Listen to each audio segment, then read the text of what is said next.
Hello. अगं शारदा, अगं माझ्या मुलीचं लग्न ठरलंय. लोक खूप श्रीमंत आहे आणि मुलगा खूप सुंदर आहे आणि घराणं राजकारणातलं आहे. लग्नाला मोठे मोठे मंत्री येणार आहे.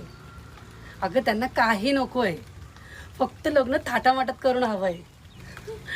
हो, पत्रिका छापले ना, मी तुला पाठवते नक्की. लग्नाला यायचं. हो हो, चल ठेवते. हो. हा, नमस्कार सोपानराव. अहो, काय स्थळ दिलं तुम्ही? आम्ही आमच्या स्वखुशीने देणं आणि त्यांनी गाडी सोनं पैसा मागणं, हा कुठला प्रकार आहे हो? अहो, ते इनडायरेक्टली आमच्याकडे हुंडाच मागताय आणि वरून आम्हाला म्हणतात हुंडा नको. अहो, लग्नासाठी मी 50 लाख खर्च करायला तयार आहे.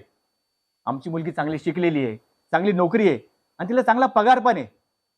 पण मुलीच्या बापाच्या हुंड्यावर जगणारी जमात आणि स्वतःवर हिंमत नसलेली बांडगुळं ही एक नंबरची भिकारी असतात.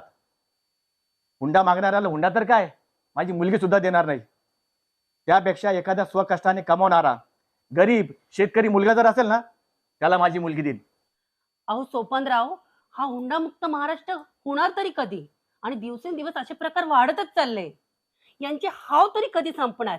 अजून किती हुंडाबळी जाणार आहे? आणि त्यांना आमचा निरोप द्या. हे लग्न मोडलंय, आम्ही आमची मुलगी देणार नाही. सोपानराव, ठेवतो फोन.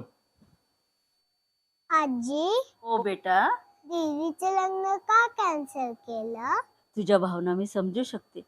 आजी, मी एक तुला बोलू? बोल ना.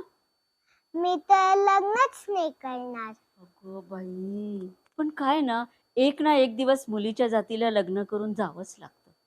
जर जगात असे दुष्ट प्रवृत्तीचे लोक असतील, पण तू घाबरू नको हं.